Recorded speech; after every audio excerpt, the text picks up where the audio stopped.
Pues bueno, buenas tardes, compañero Mario. Para Activismo Rebelde, algunas preguntas que nos pudieras responder. Hubo una gran convocatoria por parte de la Asamblea General pasada del ESME, el miércoles. Asistió gran número de compañeros. Me llamó la atención que algunos medios, por ejemplo La Jornada, retomara el hecho de que hubieron 4 compañeros que no estuvieron a favor de lo que decidió el resto de la Asamblea. Posteriormente a ello, me parece que hay una tendencia a explicar lo firmado, lo aprobado, mejor dicho, en la Asamblea General. ¿A qué me refiero? En lo particular pienso que primero se convocó para autorizar o para negar una propuesta del gobierno y al final terminó como una hoja de ruta, ¿no? No sé si en torno a eso sea tu punto de vista, pero me gustaría saberlo, ¿no? Y principalmente lo concreto, ¿cuál fue la principal razón por la que votaste en contra del acuerdo en la Asamblea General pasada? Sí, bueno, gracias por la entrevista. Esencialmente, yo creo que falta análisis. O sea, yo no voto sobre las rodillas o de manera precipitada. Son 32 hojas, si mal no recuerdo, que se leyeron y yo francamente a la 4ª hoja me perdí totalmente. Es un documento lleno de conceptos, para mí poco entendibles, de reglas, de leyes, de regulaciones que nos lo presentan como un documento de gobernación. Y yo prácticamente por definición, todos los documentos que nos entrega Gobernación tienen que ser analizados con lupa y por muchos ojos y por el tiempo necesario. Entonces, para empezar, yo no creo que se tengan todos los elementos para comprender al 100% qué es lo que se votó cuando la lectura es de escasamente 1 hora y el análisis, entre comillas, se hace por 6, 7 oradores máximo.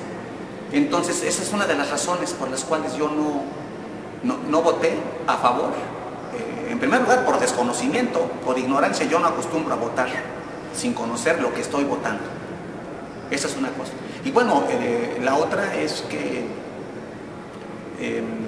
pues, si todos percibieron, el documento realmente está concretando cómo sería la solución del conflicto para los compañeros que no se liquidaron. Y lo que yo tengo en mente es que en los oradores de la Asamblea hablan 5 o 6 jubilados, 2 miembros del comité, en la lista de oradores, 2 miembros del comité, Ricardo y Bobadilla, y jubilados hablan 5 o 6. Y es curioso que no hable ningún compañero en resistencia de la base que vaya a ser afectado o alterado en términos de su reinserción laboral.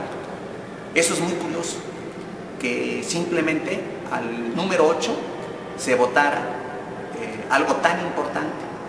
Las bocinas en la parte de afuera pues prácticamente no estaban funcionando, no se escuchaba, era inaudible. Y pues en esas condiciones pues me parece que la decisión tomada no era simplemente levantar la mano. Es un documento de gobernación. Fíjense de quién es ese documento, es de gobernación y tiene que ser muy analizado. Esa es una primera parte de mi razonamiento. Y de lo que alcancé a entender, esa es la otra razón por la que yo no estoy de acuerdo en que se tomen las decisiones así. Entiendo que es producto de una negociación política. Entiendo, estoy absolutamente claro que estamos en una negociación, que ya no tenemos contrato colectivo, que ya no tenemos a luz y fuerza. Eso está clarísimo. Y entonces en esa negociación nosotros tenemos como una propuesta 34 generadoras a través de una sociedad mercantil con un grupo que ahí se llamó Fénix. Ese es en primer lugar. Y en segundo lugar, tendríamos posibilidades de trabajar los talleres y fábricas en cooperativa. En estos dos puntos tengo cantidad de dudas que no se me han despejado. Y este es otro motivo por el cual no voté a favor, por ignorancia, por desconocimiento, porque no tengo claro ni quién es el Grupo Fénix, ni cuántos van a entrar a trabajar, quién es el accionista mayoritario de ese grupo, con qué salario se va a entrar. Se habla de un contrato colectivo de trabajo. ¿Cuál es ese contrato colectivo? ¿Cómo es ese procedimiento? Entonces se me podrá decir, bueno, se votó que eso empieza, se votó que se autoriza a la dirección a esta ruta para llegar a concretar la sociedad mercantil con el Grupo Fénix. Ahí tengo yo muchísimas dudas. Punto número 2, en fábricas y talleres se nos dice que está todavía sujeto a la negociación cuántas fábricas y cuántos talleres. No se dan datos, pero sí se dijo que ahí encontrarían asiento el resto de la resistencia. Si yo supongo que entrarían, por ejemplo, es un supuesto, 2,000 trabajadores en la sociedad mercantil con Fénix, entiendo entonces que aproximadamente 13,000 entrarían en fábricas y talleres.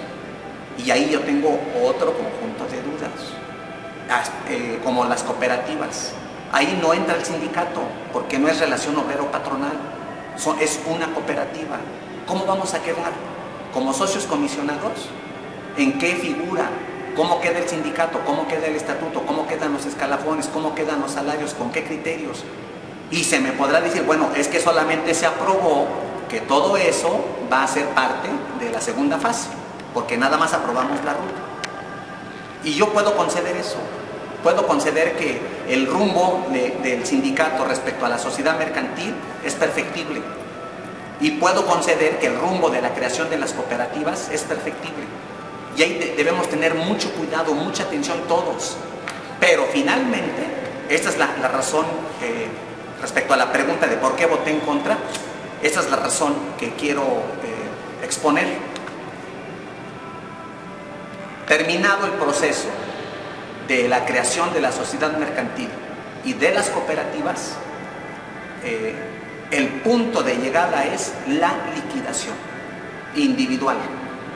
Y eso es lo que a mí me parece sumamente grave, porque la antigüedad laboral que realizamos para Luz y Fuerza prácticamente se pierde. Estaríamos aceptando, al final de este trayecto, eso nos dijeron, al final de este trayecto estaríamos aceptando la liquidación en lo individual. Pierdo mi antigüedad e inicio de cero. Esencialmente esa es la razón fundamental por la cual yo me expresé y dije no estoy de acuerdo. Y además hice una propuesta que desde luego no fue considerada. No sé si quieras que desarrolle esta parte de la propuesta. Sí, Mario, por favor. Bueno, como todos sabemos, producto de nuestra resistencia, logramos que más de 900 compañeros, incluido yo, logramos que obtuvieran la renta vitalicia. Yo también me liquidé. Mi problema no es si me liquido o no me liquido, mi problema es la forma en que te liquidas y el compromiso del gobierno. Yo me liquidé. Tuve en mis manos el cheque de la liquidación. Por un instante lo tuve en las manos. Lo firmé, lo endosé y lo regresé para que Agroacemex administre mis recursos y me dé la garantía con el gobierno de la renta vitalicia. Esto es un logro que se hizo sin tener contrato colectivo, ya con el fallo de la Suprema. Ya no hay leyes, ya no hay camino jurídico, es una negociación política. En esa negociación, más de 900 compañeros alcanzamos la renta vitalicia.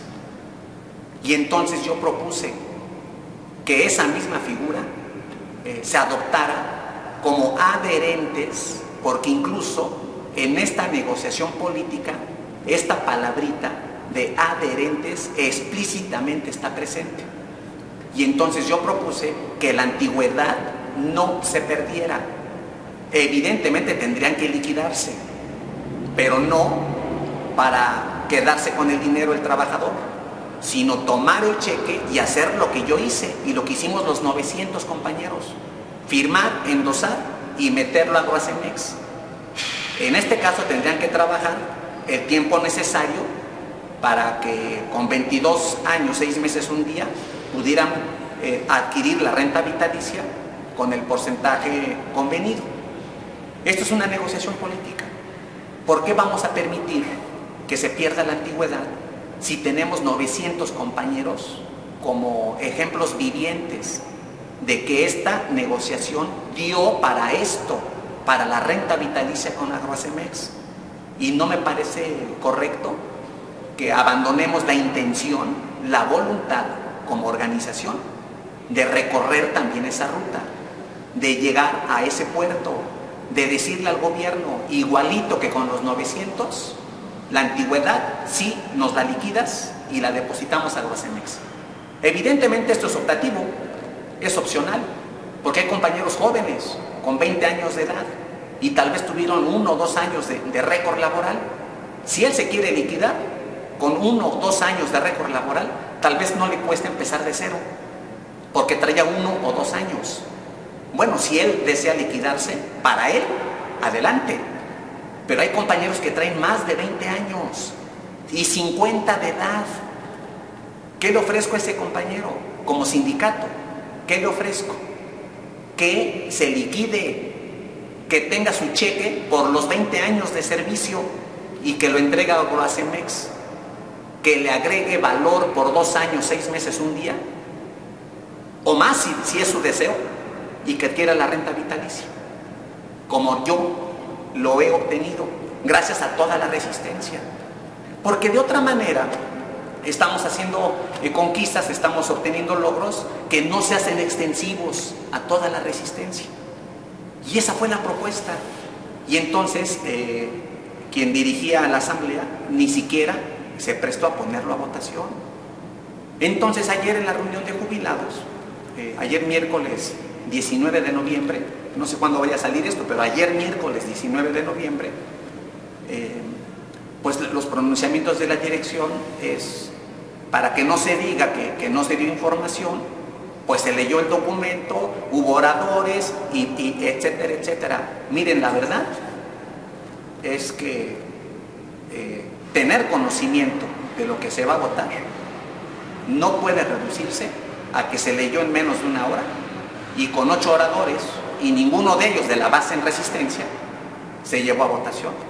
Si a eso le llaman que se consultó a la base, pues también yo no comparto eso, porque en verdad, siendo muy objetivos, no se puede analizar 32 hojas viniendo del gobierno por 8 oradores, ninguno de la resistencia en la base, y en una votación de desesperación tomar esta decisión.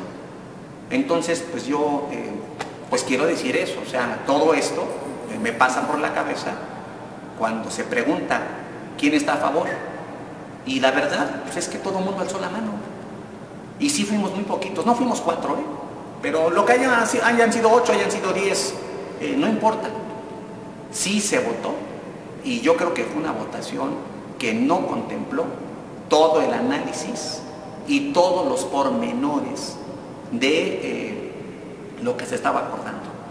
Entonces, pues ahora sé que es una ruta, que no es un documento, que no está firmado por el gobierno, que es una ruta, pero esa ruta pues nos lleva finalmente a perder la antigüedad.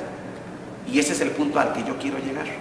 Evidentemente no me opongo a que nos regresen las generadoras, no me opongo a las cooperativas, me opongo a perder la antigüedad laboral y que todo lo que alcanzamos nosotros como renta vitalicia no se haga extensivo a los demás compañeros. Por eso voté de esa manera.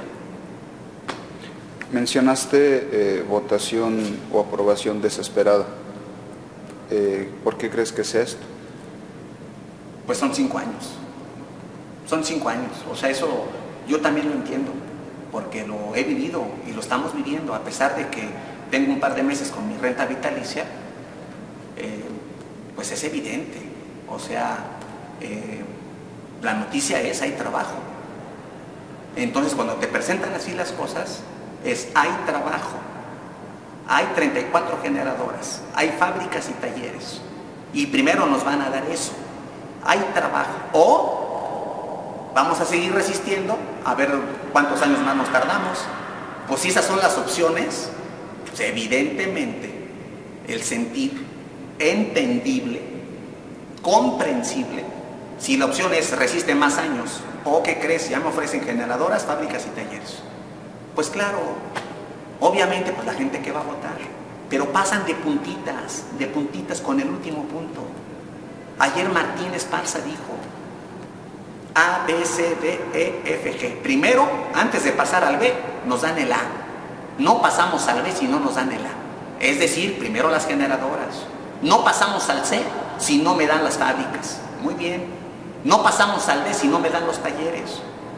Pero ¿cuál es el último punto? ¿Cuál es el último? Y pasan de puntitas y no lo dicen. El último punto es: se paga tu antigüedad y empiezas de cero.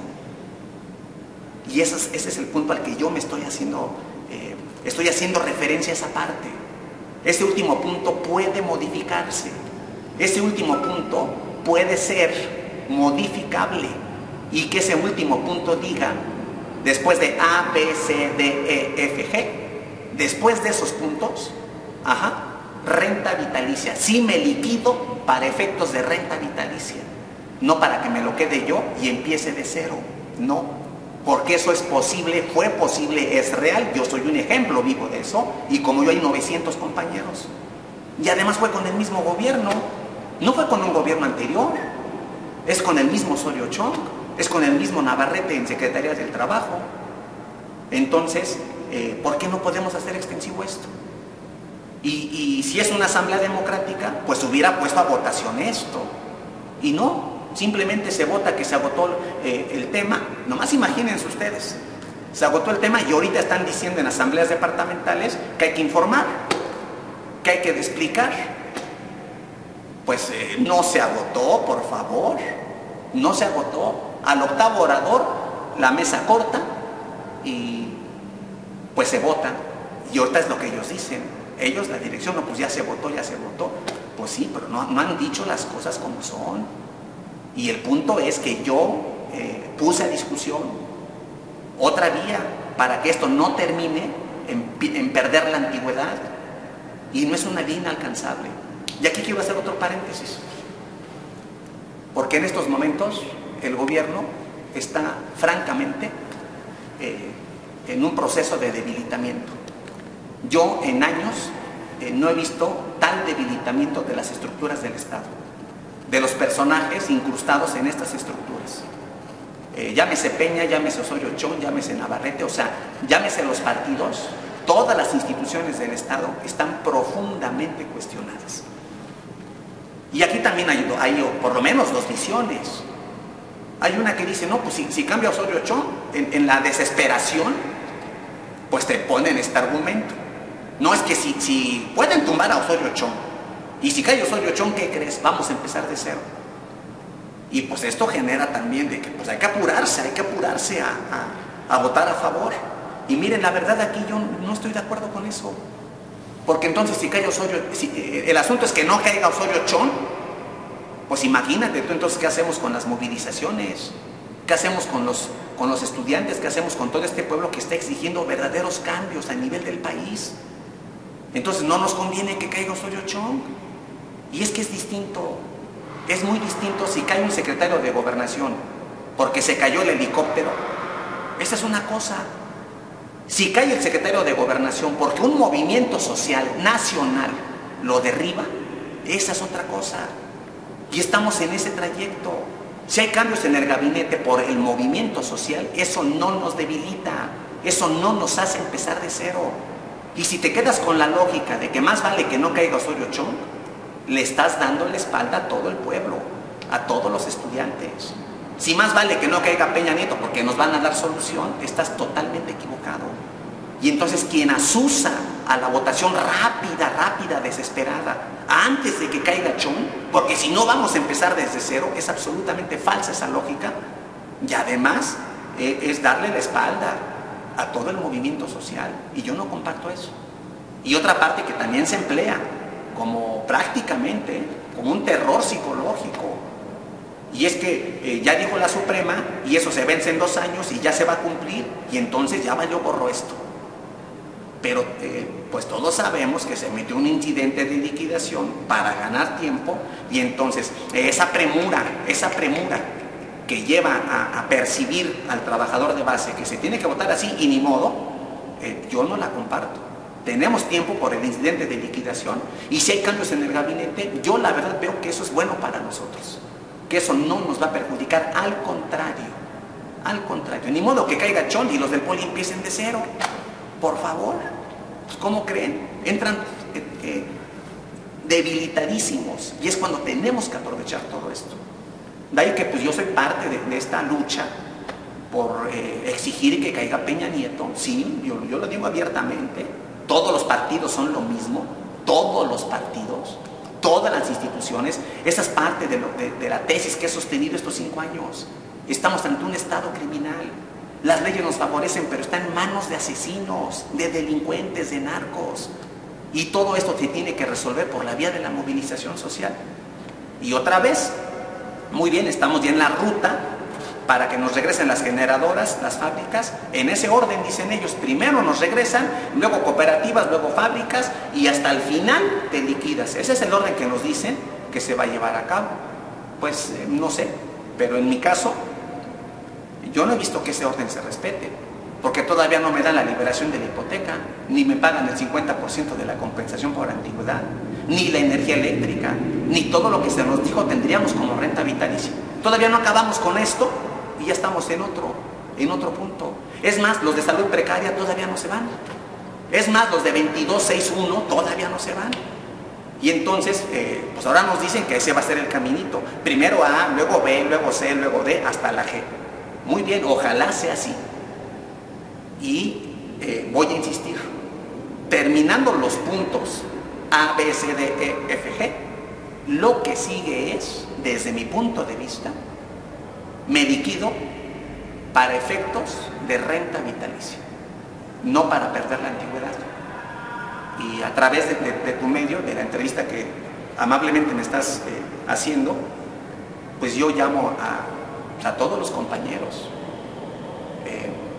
Pues no hubo 15,000 ese día en la asamblea, no hubo 15,000. No se expresó totalmente el análisis y no se puso a votación las propuestas.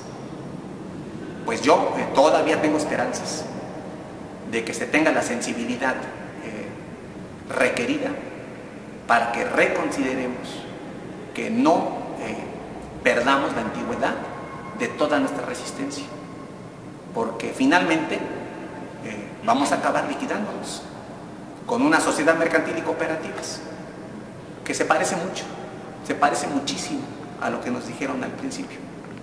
Y entonces, ¿cuál sería el caso de haber resistido todo este tiempo? Y yo creo que es posible, en la negociación política, sí es posible recuperar esa antigüedad. Mencionabas un punto que me parece bien importante, la información. Si no se tiene la información, pues resulta muy ambigua la decisión al respecto. Hasta donde tengo entendido, y tomando en cuenta la estructura de la organización del SME, la información se va bajando, ¿no? Primero va a plenaria, luego a comisiones de trabajo y al final a la base. Parece ser que no fue así, hubo una premura, según yo, para la información. Coincido con la idea de que no se puede decidir algo tan importante en tan poco tiempo, pero entonces, ¿cómo se debió de dar esa información? ¿Cómo se debió bajar a la base este tipo de información bajo esta decisión, insisto, tan importante, a toda la base? ¿Cómo consideras tú que debió ser? Bueno, hay un fantasma que invocan permanentemente desde la dirección, y es a la división. Todo análisis que no coincida con ellos es divisionista.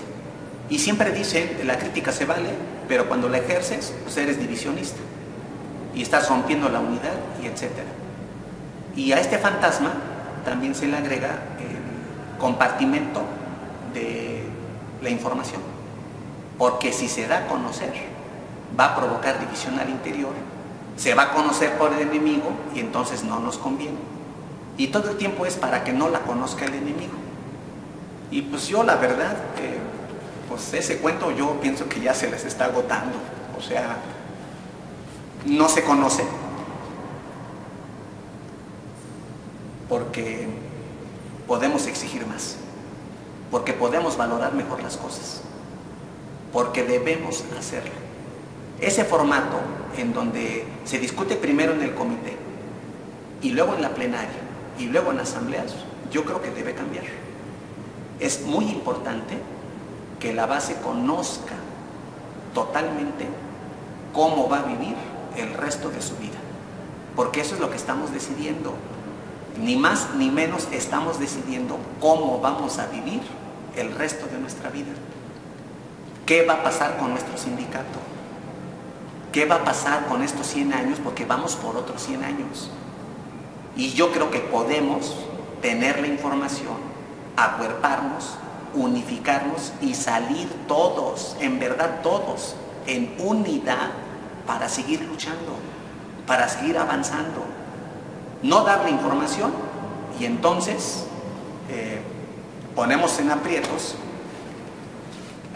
a la Comisión de Trabajo, porque ahora pues yo creo que todos perciben que nadie es capaz de reproducir las 32 cuartillas con todos los conceptos que contienen. Nadie es capaz de hacer eso. Y entonces yo les pregunto, porque a mí me sorprende, estoy sorprendidísimo, ¿por qué se votó a favor? Si no se conoce, ¿por qué se votó a favor? El caminito de A, B, C, D, etcétera. Y al final pierdes la antigüedad. ¿Cuál es la respuesta? Tal vez en una sociedad mutualista podamos garantizar que tu vejez sea digna.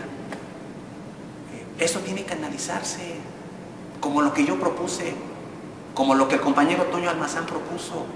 Se tienen que analizar.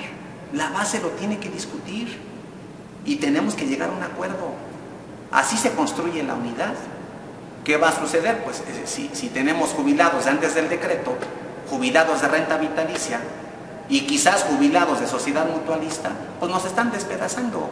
Eso es lo que nos está dividiendo, que ya no estamos unidos en condiciones de conquista de derechos, en condiciones materiales de existencia, ya no estamos unidos. Y eso va a generar la división. La falta de información genera división. Y ese es el punto, porque entonces, otra vez en la reunión de jubilados, pues ya no se vale discutir. Están citando a reuniones por departamento, por escalafones. Y están dándose informaciones y se está discutiendo. Pero cuando se cita las de jubilados, pues ahí ya no se vale. Y eso no creo que genere unidad, no creo que genere más conciencia. Entonces yo pienso que debemos tener la suficiente madurez para entre todos asumir la responsabilidad de conocer la información, masticarla, analizarla y tomar la decisión. Y no primero tomar la decisión y luego andarla explicando con el descontento, con las interrogantes, porque eso deja ver entonces que la decisión que se tomó pues no fue con plenitud de conocimiento, con plenitud de conciencia, ni la tomaron los 15,000, porque entonces ¿para qué andas citando asambleas para convencer? Pues es obvio que hacen las cosas al revés. Y más bien hay que generar la situación de la horizontalidad, que es tan importante en los momentos que vamos a definir nuestro regreso a trabajar. Pues Mario, ¿algo con lo que te quieras despedir? Sí, yo quiero decir una cosa más. Todo este tiempo, después de que firmé mi renta vitalicia, he estado insistiendo en que lo que yo obtuve, ese ha sido mi pleito. Quizás mal entendido, quizás mal expresado, quizás mal comprendido, pero ahora quiero decirlo. Todo este tiempo estuve interviniendo diciendo que lo que yo obtuve debe ser para todos. Jamás luché por mí, ni quiero ni en lo individual, ni mi casa. mi compensación por antigüedad, no, porque lo que yo gané se lo debo a toda la resistencia, a todas las familias, a todo el pueblo que nos apoyó. Y eso que yo obtuve, dije y sostengo, eso es el patrón, es el techo. Lo que yo obtuve es para todos. Es para todos. Y ese fue mi pleito. Todo este tiempo que parecía yo disco rayado, de estar dice y dice y dice, falta esto, falta esto, falta esto. ¿Por qué? Pues no es para mí, es para todos. Ahora resulta que estoy pidiendo, de lo que me quejaba que no venía, ahora resulta que estoy pidiendo que todos tengan la renta vitalicia. Cuando yo la cuestioné, no, cuestioné que tenía que darse como nos dijeron que se iba a dar. Liberación de hipoteca, energía eléctrica, 50% en cómodas quincenas, proporcionalmente, etcétera, etcétera. Eso lo quiero para todos. Lo quiero para todos. Ese es el punto. Para mí ese es el punto. Lo demás, sociedad mercantil y cooperativas, yo creo que es perfectible. Que podemos entrarle, que debemos entrarle, que tenemos que tener mucho cuidado en eso. Pero no perder la antigüedad. Porque ese fue, para mí, ya perder la antigüedad laboral, pues realmente, pues el orden de los factores no cambia el resultado. O sea, terminamos liquidados con sociedad mercantil y cooperativa. Y pues yo creo que merecemos más, que la situación política se presta a más. Y evidentemente mi propuesta es opcional, pero que sí la arrojemos. Y creo que podemos hacerlo. Y si la rechaza el gobierno, pues tenemos que valorar.